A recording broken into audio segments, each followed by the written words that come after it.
우리 천막 예배당에 오신 여러분들을 주의 이름으로 환영합니다.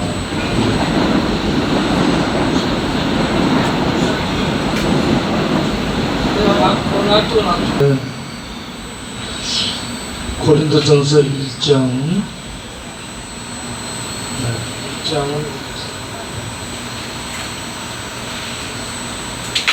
고린도전서 1장 18절도 십자가의 도가 멸망하는 자들에게는 일어나는 것이요 구원을 받는 우리에게는 하나님의 능력이라. 기록된 바 내가 지혜 있는 자들의 지혜를 멸하고 총명한 자들의 총명을 배하리라 하였으니 지혜 있는 자가 어디 있느냐, 선비가 어디 있느냐, 이 세대의 변론가가 어디 있느냐.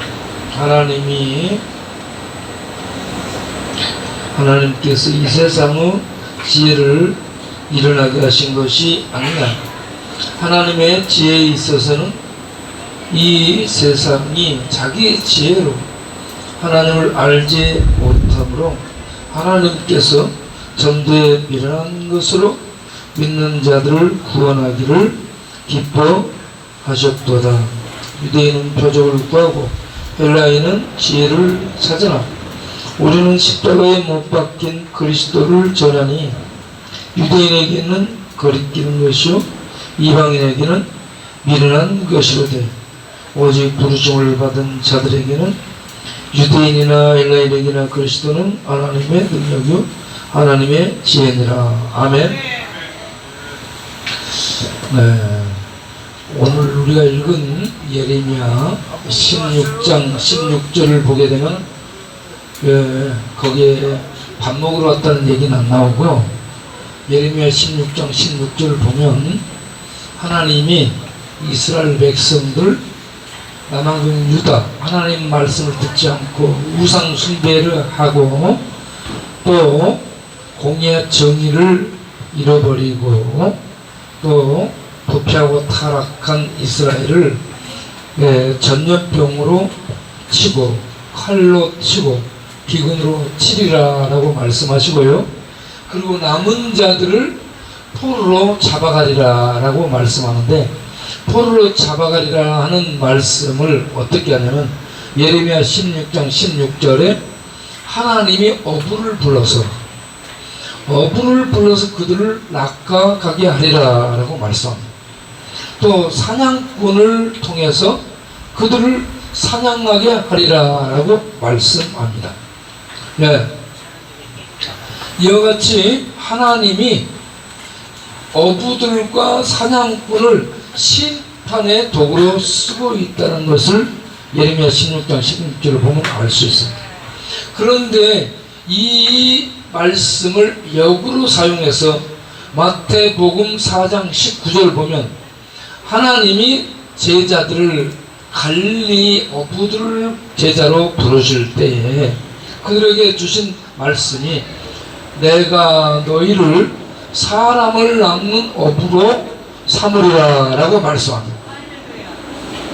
구약에서는 어부가 사람을 낚아서 포로로 끌고 가는 역할을 했는데, 포로로 잡혀가 여기저기에 노예 생활하고 있는 죄와 죽음과 사망 아래 처한 그들을 이제는 하나님이 어부들을 보내서 사람 낚는 어부로 쓰겠다라고 말씀합니다.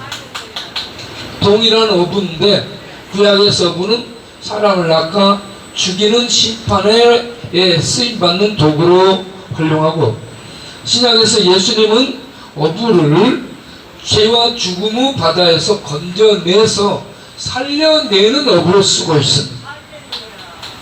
약간 어부는 어부인데 쓰이는 용도가 달라졌다는 얘기죠.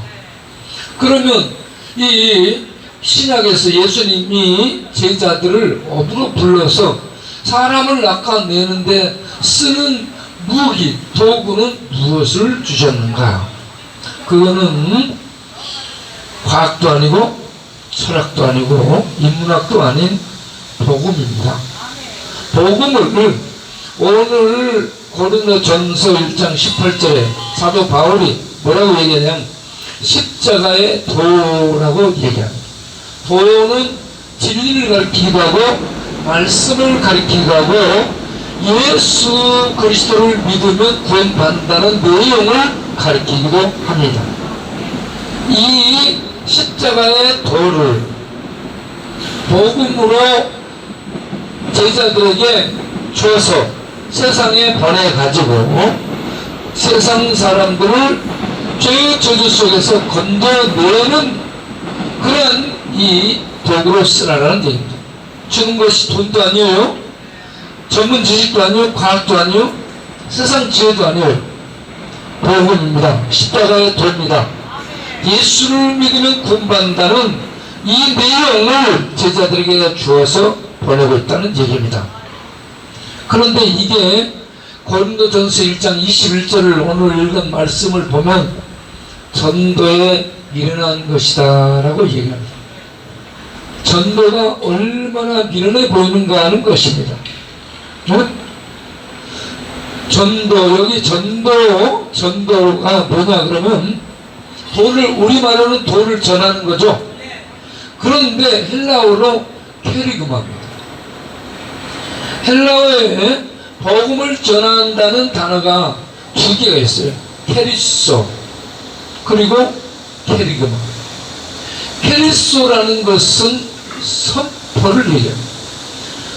왕이 어떤 이 공문을 그 사자에게 하다라면 그 사자는 왕이 전달한 그 전달 내용을 백성들에게 가서 선포한다. 왕이 이렇게 행하기로 이 보고령을 내립니다 하면서 선포하는, 이게 케리소예요. 그러면 케리그마는 뭐냐? 케리그마는 뭐냐 그러면 이 케리그마는 설교, 가르치는 것, 이런 얘기입니다. 교회에서 설교를 하는 거죠. 교회에서 말씀을 가르치는 거죠.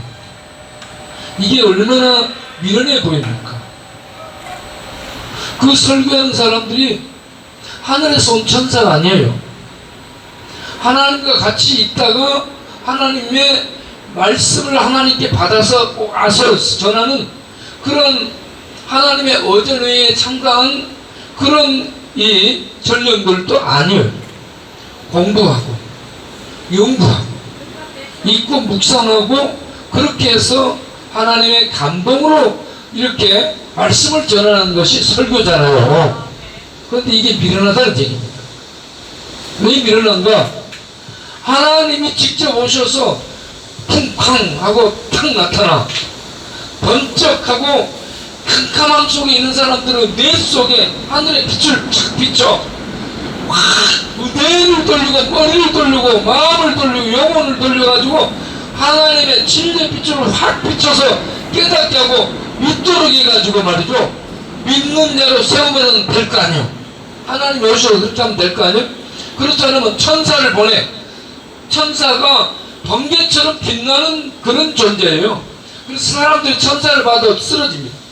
이런 천사를 보내가지고 사람들의 눈을 번쩍 뜨게 해서 이 말씀을 듣도록 하면 될 거 아니에요. 그런데 하나님이 오지도 않고 천사가 오지도 않고 번개가 오는 것도 아니고 천둥이 오는 것도 아니고 하늘에 말이 오는 것도 아니고, 이야, 이거 연약하고 미련한 목사들이 하나님의 말씀을 전하니 잘 전달이 안 돼. 잘 이해가 안 돼. 듣고 또 들어도 몰라. 그래서 이 설교가 전도로 쓰여지는 설교, 그리고 전도로 쓰여지는 가르침, 이게 얼마나 미련해 보이냐. 미련해 보이죠? 미련한 방식을 하나님이 쓰고 있는 거예요. 네. 그러면 하나님이 그토록 미련하고 어리석으냐? 그게 아니라는 얘기입니다. 뭐라고 얘기하냐면 하나님의 가장 미련한 것도 세상 사람들의 가장 지혜로운 것보다 지혜롭다. 그러니까 이 미련해 보이는 전도가 세상 사람들 볼 때는 미련해 보이지만 미련한 것이 아니고 하나님의 지혜로 이 전도가 쓰여지고 있다는 얘기입니다. 그래서 이 말씀을 듣고 듣는 자들이 믿음이 생기고 예수 믿어 구원받는 역사가 나타나지 않습니까? 네? 그런데 오늘날 이 전도는 이렇게 설교를 통해서도 하고 선포를 통해서도 하고 가르침을 통해서도 하고 나눔을 통해서도 하고 돌봄을 통해서도 하고 전도지를 나눔을 통해서도 하고 여러 방법으로 고안이 돼 가지고 전도가 시행되고 있습니다. 네.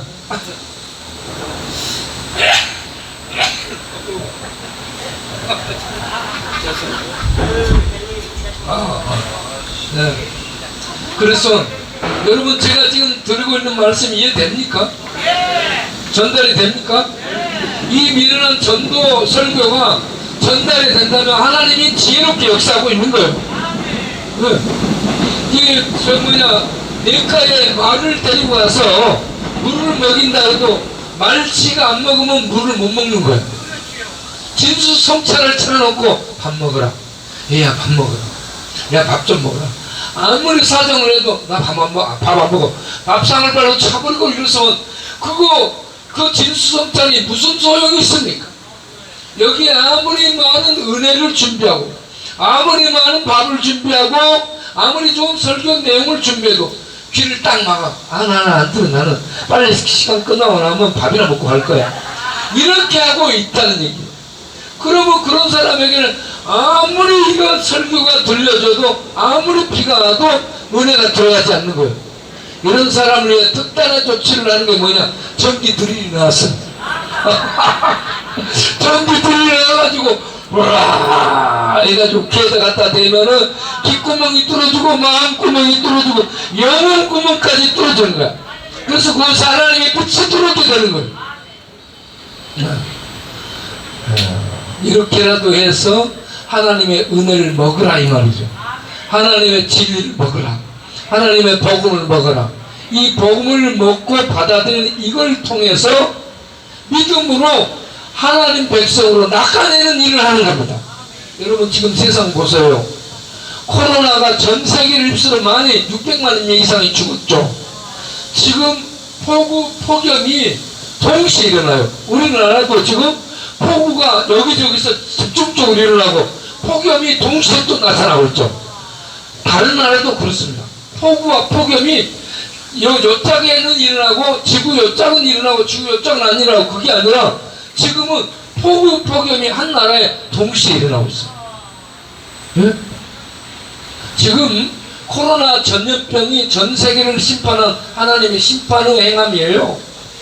거기에다가 폭우 폭염도 하나님의 심판의 칼만 아니고 비도 폭우도 폭염도 칼이에요.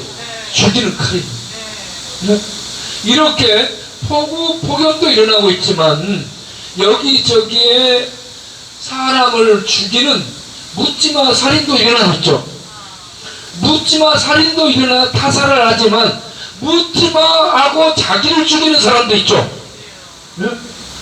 1년에 1000명 정도가 한강에 와서 뛰어내린다 하잖아요.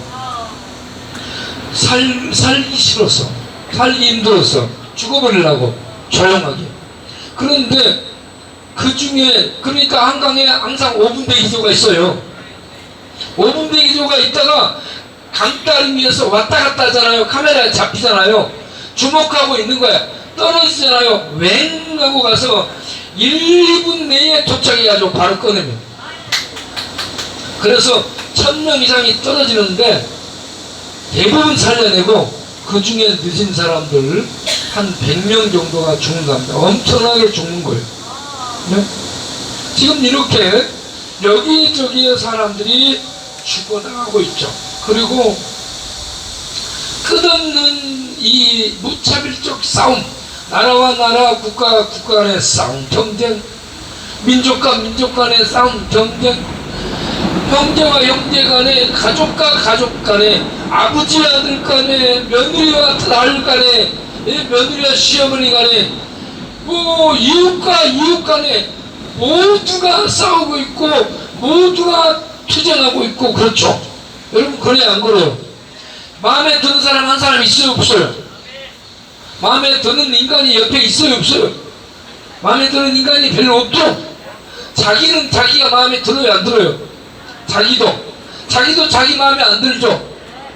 그러니 누가 마음에 들겠어요? 이런 세상. 이런 세상에 하나님이요, 이렇게 심판이 자행되고 있는 세상에 하나님이 복음을 통해, 십자가의 도를 통해 우리를 건져내는 구원의 일을 하시는데 전도 행위가 미련해 보인다. 그런데 하나님의 가장 지혜로운 방법이 전도입니다. 지금 전도를 통해 하나님이 믿는 자들을 구원하는 일을 하시는데, 여러분 여기 오셔서 그래서 밥만 먹고 가지요가 아니고 복음 먹고 가지요, 전도 받고 가지요, 은혜 받고 가지요, 예수 믿고 가지요. 이게 최고입니다. 이 예수 믿고 가르쳐가는 사람이 가장 지혜로운 사람, 가장 똑똑한 사람입니다. 네. 우리 바우클럽은 IQ가 70 넘으면 안 받아요. IQ 70 밑으로. 네. 그리고 바우클럽은 뭔 말할지 모르게 말하는 사람들이 해야 돼요. 말해놓고 본인도 몰라. 옆에 듣는 사람도 몰라. 바우클럽은 계산을 못해. 돈을 갖고도 우리는 숫자를 계산을 못하는 사람들. 여러분, 바우가 계산을 잘 못해요. 네. 그래서 바우가 지금까지 500만 원을 저축한 적이 없는데 500만 원을 지금 저축했어요. 엄청나게 저축을 많이 한 거예요. 그래서 저축을 500만 원 해놓고 어떤 사람한테 내가 돈 많이 벌어놨으니까 나랑 같이 살자. 이렇게 이 친구는 500만 원이 어마어마한 돈이에요. 그런데 돈 계산하는 사람 500만 원이 한 달 월급도 안 되는 거야. 예. 예. 이러니까 우리 바우클럽은 IQ 70 밑으로 뭔 말인지 모르게 말하고 계산이 안 되는 사람들이 모였어요. 계산이 안 되는 사람들이 모여있는데도 하나님의 복음이 전해지면 예수 믿어 구원받게 하니 복음 전도야말로 가장 지혜로운 하나님의 방법인 줄 믿습니다. 여기 오신 여러분, 예수 믿어서 자기를 구원하는 복된 여러분 되시기 바랍니다. 기도하겠습니다.